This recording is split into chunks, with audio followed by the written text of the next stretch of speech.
This is the end, my friends. The book of Malachi, the last book of the Old Testament in the Christian Bible. Now, the series won't be over. We'll have 3 more videos to round out the week. We got some fun stuff planned with the Lost Gospels, the Apocrypha, and a wrap-up here to our venture through the library. But I really hope you've enjoyed going through these books of the Bible library that we always have, right? I know I have. And Malachi had to end on a unique one, right?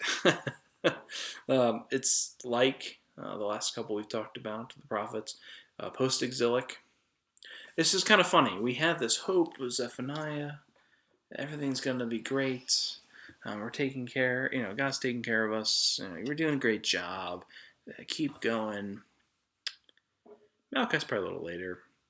It's not going very well again. Israel's repeating its old problems. Specifically, Malachi calls out the religious leaders, the priests, pastors, depending on your definition, for being corrupt, cutting corners, not following God's law.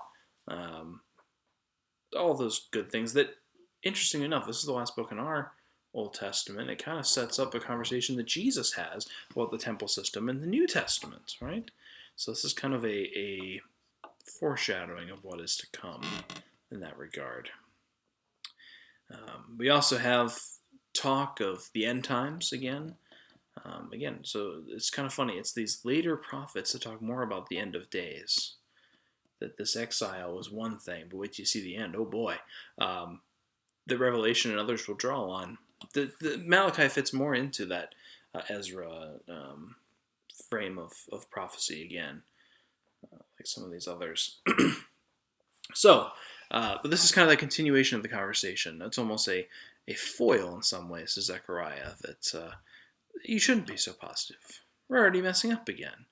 We gotta be honest. We have to be faithful. With the righteous live by faith. We can't let this happen again. And so it's kind of funny. The Old Testament ends with a warning, but also ends with a promise that God will fulfill. God will keep God's promises. And those kind of echo, like I said, into the New Testament. That's the world that Jesus comes into. That the people of God are yet again, in a way, in occupation. So kind of a way of exile with Rome. Things aren't going well. The world has problems. Kind of relates to now, huh? And while the world needs God, God will keep God's promise in the Messiah, Jesus.